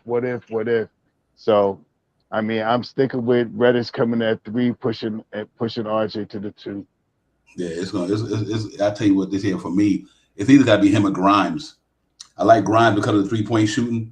I mean, because he shoots at almost like 40% clip. You're not missing Evan Fournier's 3-point shooting by putting Grimes in there. They both shot 38, 39% last year. So you're not really missing the 3-point shooting with Grimes. You're gaining a lot of defense. That's a good thing. So I mean, that's what I'm saying. This team is so versatile that they can go a lot of ways. RJ back to his natural position, Cam in, or RJ stay at the 3, and Quentin Grimes pop at the 2, or unless you think Quickly might be the 2. You never know. It might be Brunson and Quickly and RJ. Oh, you understand what I'm saying? So I mean, I think Quickly is going to be that type of play. He stayed consistent with his career. And I think he put in work. He's going to be pretty decent. So it can go that route. So we see, man. Well, one thing I'm happy about, if you look at Derrick Rose, $14 million, Evan Fournier's $18 million, Cam Reddish is $6.5 million. I mean, you're almost talking close to $40 million next year. So you still, no matter what happens this year, they're still in a good place just due to the fact of their contract. Because obviously, after this year, Evan Fournier, he'd be on inspiring. Derrick Rose is being inspired, and I'm a man to being inspired, and everybody else is pretty much locked in. And then you got Quickly and Obi them going into would be their fourth year next year. Mm-hmm. So you're going to have to make decisions with them. They're on $2 million deals, $5 million deals. What happens with them guys and when it's time for them to get a contract, the Knicks going to retain them. So I think the way they probably constructed is pretty good because they're going to have some cap relief with the expiring contracts of Derrick Rose and my man. And if they don't decide cancel, if you get Derrick Rose out of here, if you get Fournier out of here, and if Cam pop, you can sign Cam because you had the money. You know what I mean? So I think they're in a good spot for that. Or you go out there and say, you know what, I got somebody I can bring in here for 30, 40 million. We got the money. So, even though we didn't hit on the Donovan Mitchell thing, whatever, there's still the Knicks in a good place to grab somebody financial wise. I mean, you got 40-something million, and almost close to 40 million expiring in next year. And you got 9 draft picks in the first round, whatever, all over. They got tons of draft picks. So they still in a good position that we're even by the trading deadline shop. If the Knicks popping and by the trading deadline, somebody come available that is legit, then you can say, okay, Fournier and Derrick Rose, hasta la vista. If you think that's the way it's going to be, or whoever it may be. So I think no matter what, the organization in a good spot to make a run in the next couple of years because I think they got the flexibility, they got the picks, and they got the talent. So we'll see. But for now, I'm pretty good with what we got popping in New York, man. Let's go ahead and get it this year, man. Salute to the chat, everybody, man. Make sure y'all run them up with the thumbs up and everything. Make sure you tell a friend, like a scribe. Knicks Real Talk, Divine, Shaw Powers. We in the building, man. Let's get it, man, Shaw. But I'm cool. I'm ready to get it popping. I can't wait to training camp in a couple of weeks. What'd you say? CAA, Devin Booker? Oh, my bad. Let's put it out there now. That might be the next. That might be the next one right there. Check it out. What's her name? The Jenner girl. She's a model. She love to come into fashion district. I'm just saying. Just saying. Yeah, man. You never know. They in that position though to do that. That's what's a good thing about this. I know sometimes we get on our Knicks about things, man, but you cannot front that this team, this organization got these boys in a good spot financially, flexible wise, talent wise. They can make moves. They got players, you know what I mean? And they got some capital at the end of this year. They didn't mortgage the farm and everything. So you brought in a legitimate quintessential point guard. You sign one of your franchise boys. We got 3 players in the starting lineup making over $25 million. So they coming to get busy. You got Jalen Brunson making this, RJ and Randall. They ain't coming to play around. I ain't give y'all this money to be going to no play-in. You know what I mean? You gave Mitchell Robinson the bag. They come. They ain't coming here just to be no mediocre team. They ain't spending that money for that. So I do think that regardless of the Donovan Mitchell thing that work, I still thought we were going to be up in the north of 45 wins, right around there, 45. I said. So you never know, and that's going to get us in there. And then once we get in there, you never know. But at the same time, you never know what happens at the trading deadline. So it's going to be interesting. Yeah, I'm just waiting to see what goes on, man. And Parrish Doug, a salute to you, Parrish. That would be I haven't seen that out there in the thing for Derrick Rose to get bought out. That would be something to do. To buy him out now, save the $14 million, and that would really solidify the lineup. Then the lineup that I've been saying that would really be the lineup. Then if you put IQ, you could put Grimes at the 2 and still have Fournier at the 2 in the second unit with Cam Reddish. So that would work beautiful if they did something like that. That's a good idea there, Parrish. I didn't think of that. Yeah. I'm hoping that, but I think the Knicks probably would. I think those shot powers, which is a good point y'all got me. I think they can do that, but I think the Knicks would rather just trade them and get a pick for them. I would do the same thing. Either or, they're gonna have to do something. Right. They really gonna have to do something. If they could get a trade, I think the trade would have probably already been done. Yeah, just like with Fournier, just with Reddish and all these guys, if they would have done it, because what's training camp next week, right? Yeah, about 2 weeks. About 2 weeks. Oh, about 2 weeks. So all right, so they still got a little bit of chance. They still do have a little bit of time. But that idea that Parrish Duggar threw out there is not a bad idea. If they bought him out for the $14 million, he could probably go take himself and still make another $5-10 million with the Lakers to try to see if he can get a championship ring before he retires. I wouldn't mind seeing that from Derrick Rose and stuff like that.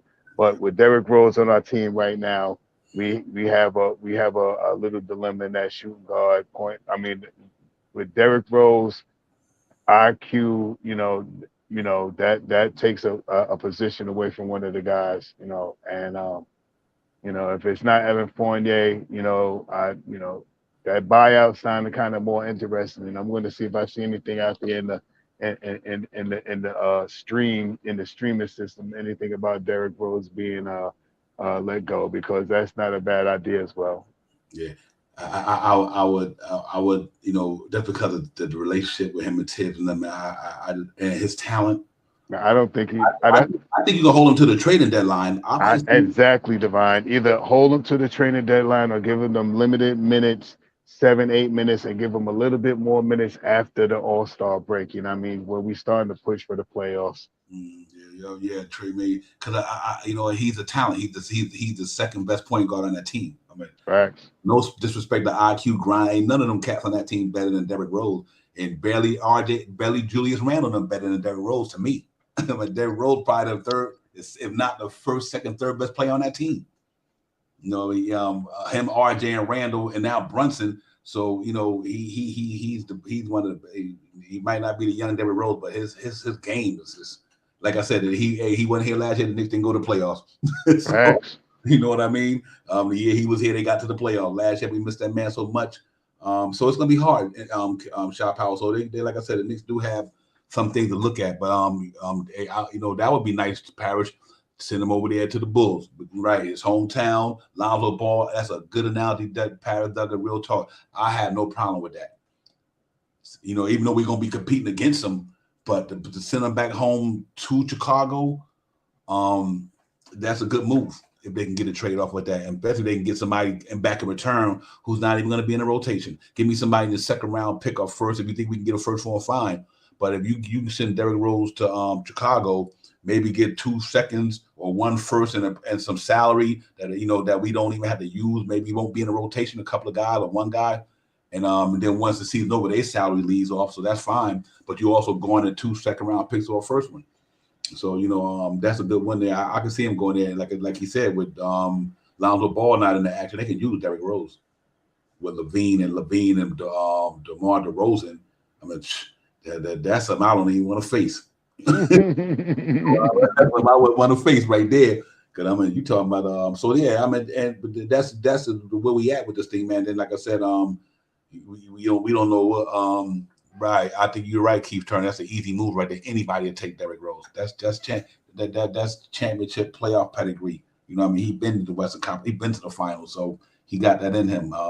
Interesting. The Lakers would be interesting, like you said too. I said the Lakers. Lakers would be real interesting.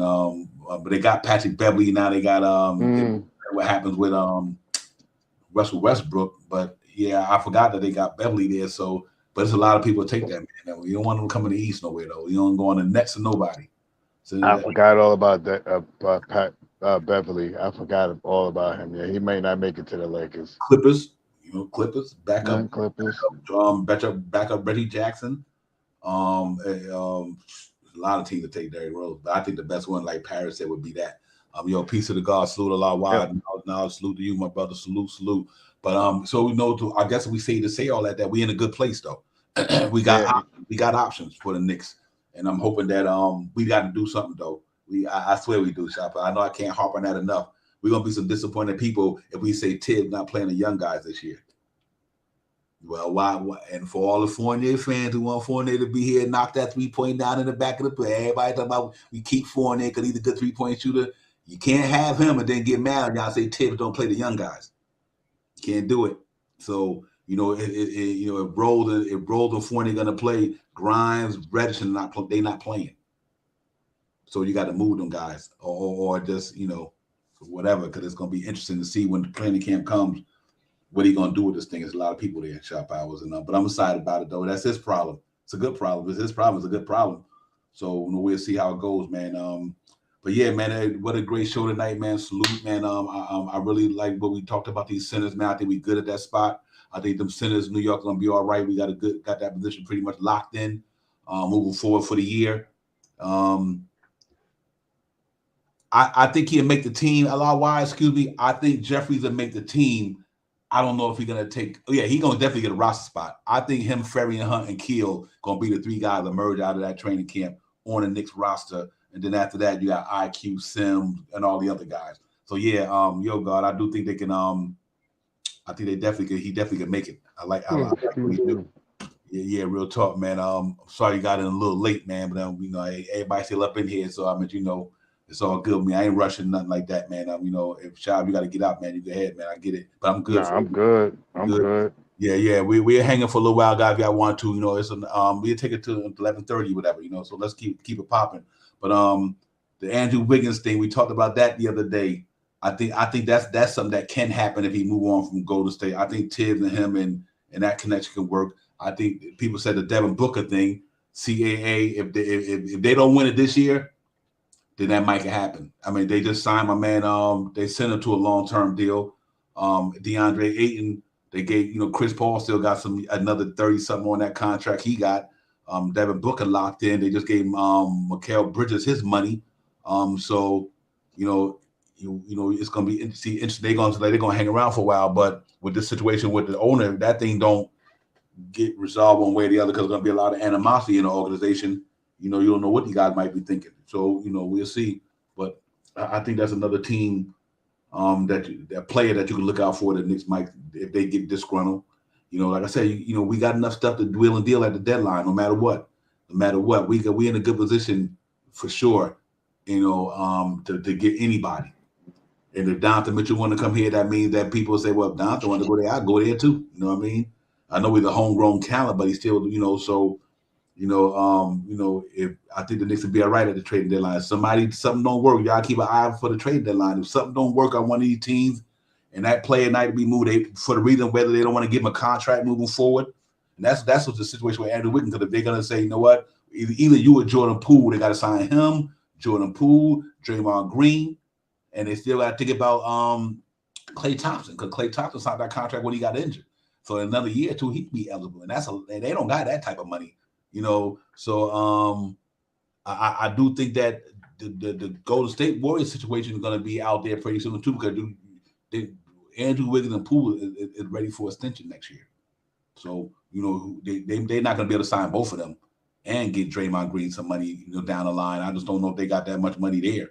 So that's another team. They ain't got no money. They like some super duper luxury tax. Right. Right. So that's going to be a team everybody has to keep an eye on in the future. Is them guys. And then you add, obviously, with the Clippers, pretty soon them other guys like Paul George and Kawhi and all them another couple of years from now or whatever. It's a lot of people contracts are going to be up, and the team's going to have the money to sign them, or they're going to be in that position to sign these guys. So we got to see, how it's going to go. But I think we're going to be all right though. Yeah, you're right, man. Wiggins is something out there to be seen. I think he's about $30 million or so. That's on his contract. I mean, I don't know what we would have to offer. We would probably have to give up 3 or 4 guys and 2 or 3 first-round picks to make that thing happen. Yes, for real, Keith. That's the truth, man. Something out there to see. I like Wiggins. I wouldn't mind him having on the team, depending on who we will have to give up to get him here. But if I'm looking for a big fish, I'm gonna wait around to almost the end of next year to see what the Suns are gonna do, and see if we can make the CAA connection with Devin Booker.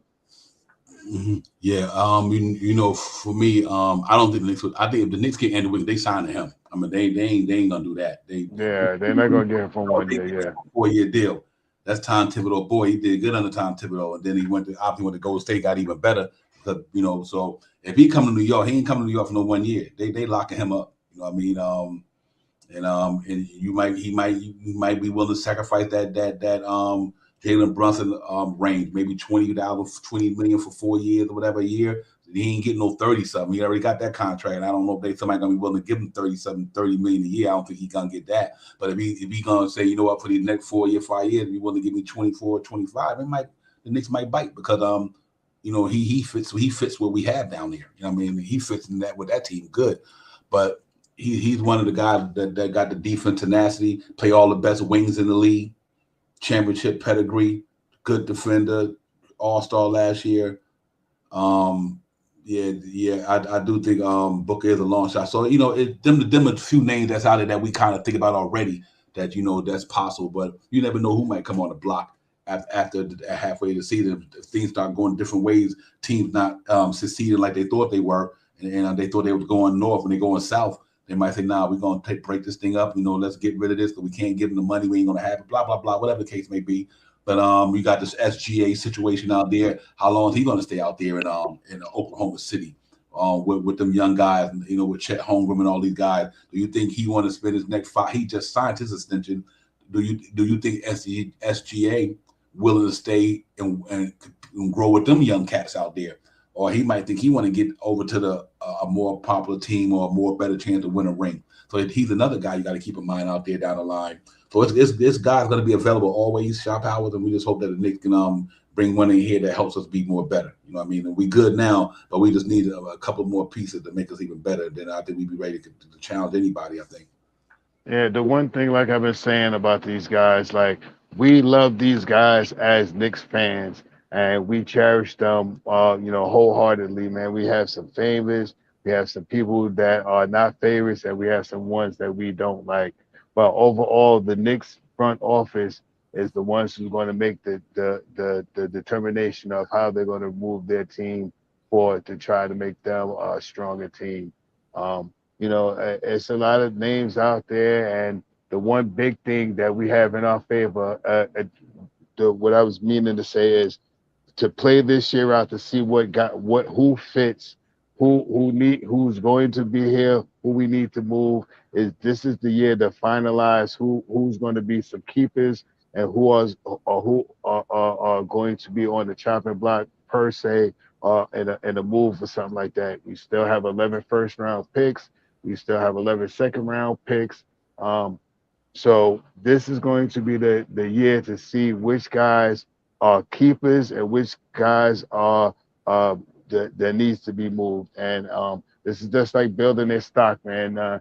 And if we're looking for long-term sustainability and stuff like that, we're going to have to move some of these younger guys that we have. Now, some of these young guys that we have don't have much longer on rookie contracts. So these guys are some of the guys we have to find out which guys are going to be that has a rotational spot in on this team right now. Well, we don't have to, the front office does. And we have to really make sure who they want to keep and who is high tradable value guys to add with some picks to get someone in here that we really want to give a big contract to. Yeah, real talk. You know what I am happy about is the way the Knicks did it. Our starting lineup right now, except for the two guard, they all locked up for 4 years. Facts. Brunson, RJ, Randall, and Mitchell Robinson, our starting lineup, they there for 4 years. They locked in. So what I do like about it, like I said, Hartenstein on 2 years, Fournier got 2 years, Derrick Rose got 1 year. You know what I mean? They got some good money. They still got, in 2 years, the Knicks could have almost $60 million, $50 million. Right. So, they not in a bad situation by no means. Because, like I said, the time after this season, Hartenstein would be on the expiring.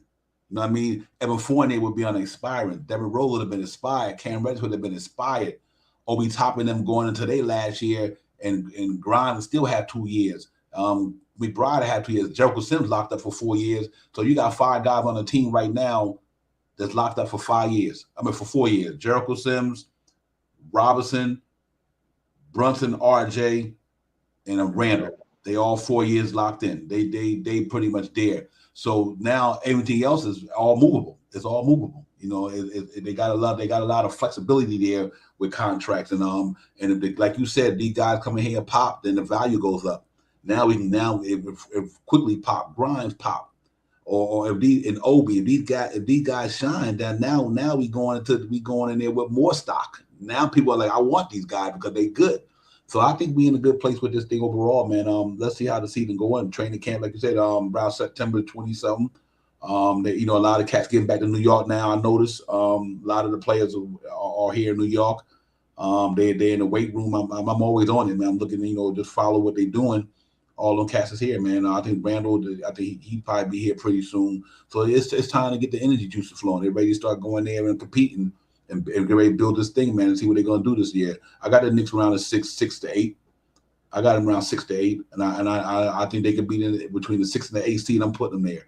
I think the top 4 or 5 they're gonna be who they're gonna be. Then you're gonna have to compete with the Chicago Bulls of the world and the Atlanta Hawks and things like that. And Miami are gonna be up there.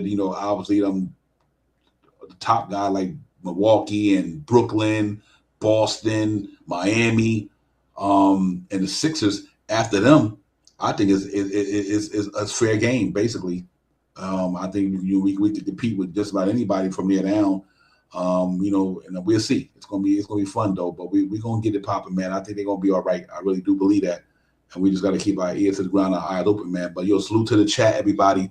Thank y'all for coming. Make sure y'all hit that thumbs up, man. Real talk, man. Hit that thumbs up, like and subscribe and share. Let them know Knicks Real Talk in here, dropping dialogue all the time to keep you cats informed what's going on in Knick land, man. That's what we do. But we know that you guys is the most important thing about this show. Without you guys in the chat, y'all know it ain't nothing. Whatever you streaming them from, we appreciate y'all always coming here with Knicks, man. Knicks Real Talk. Let's get it. And as the Knicks family, just sharing this content with you guys, man. Trying to create this atmosphere for everybody. But we know we got to get out there. Everybody got to get on their grind tomorrow. So we're gonna get ready to get up out of here. Because we know people got to get ready to do their thing. Got to punch them tickets, man. So my man Shaw Powers, holla at me, brother. Yo, Divine. Salute to you, Divine. Salute to the chat. Swear sack. I'm just ready for the season to start, man. See what they're gonna do at this training, with this this training camp, and see how they're gonna put this team together. So big up to the New York Knicks fans out there. Big up to you, Divine, and salute to the chat. Let's get it. Yes, sir. Salute everyone. Jarvis, salute to you. Once a Knick, always a Knick. Keith Taylor, Sexy Lopez. Everybody, man, we appreciate y'all coming in. Keith Turner, Allah wide, peace to the God. Thank you. Paris Douglas, salute to you. Still Knick fan, Ron and John. Thank you. Ed Santana, Ill Matrix, D Cool, everybody, Danny, everybody, man. Quiet Money, thanks for coming in. Quiet Money, one love, my brother. Real talk, man. Danny in the building again. Everybody, man. Salute to y'all. G Money, thank you for coming in, man. Sorry we couldn't really dwell on that topic that you wanted, but that's for another show. But everybody, man, we appreciate y'all coming in tonight, man. We're just gonna keep it moving. And we're going to get out of here, man. We see y'all on the next one. But, everybody be safe, man. And that's real talk, man. Peace. We out. Let's get it. Time for Divine Shot, KJ Events. This Real Talk's the brand. You understand how we do, my man. I'm on that Friday night Knick shit, dripping in Knick shit. Up in the world, most famous arena with the click. That's the conglomerate. Knicks Real Talk, the real prominent. I'm a bit like the Omicron variant, dominant. Paying homage to the cats in the chat. That's where it's at. Cause I'm hearing that. You don't care for hyperbole, you straight facts. We interact with the mob, the gods. Up in the pod, the squad, the side. My entourage be on the job, my energy. To be tripping in tempo. As they cook my game plan, let my brand for loop and pursuit. Going hard like the New York City gritty committee. Cause that the Knicks we know is pretty, but we all stay giddy. But we embrace the fan base, like the link, Anthony Mace. Drink the logo when there's airspace that appear like square space. Staring down on the Chase Bridge, look at that Knicks City drip. There's any dashes on the court, looking pretty legit. I stay true to the orange and blue. I thought you knew for him a few bars to shine like stars divine on Mount Mars. Knicks Real Talk. Here we go, let's go. Knicks Real Talk right here. I'm representing Knicks Real Talk. right here. Let's get it. Here we go, let's go. We here in the building. Knicks Real Talk. Let's get it. Here we go, let's go. Yeah, for real. Yes, sir. Knicks Real Talk. We here. Here we go, let's go. Let's get it. Let's get it. Yeah, for real. Yes, sir. Let's get it.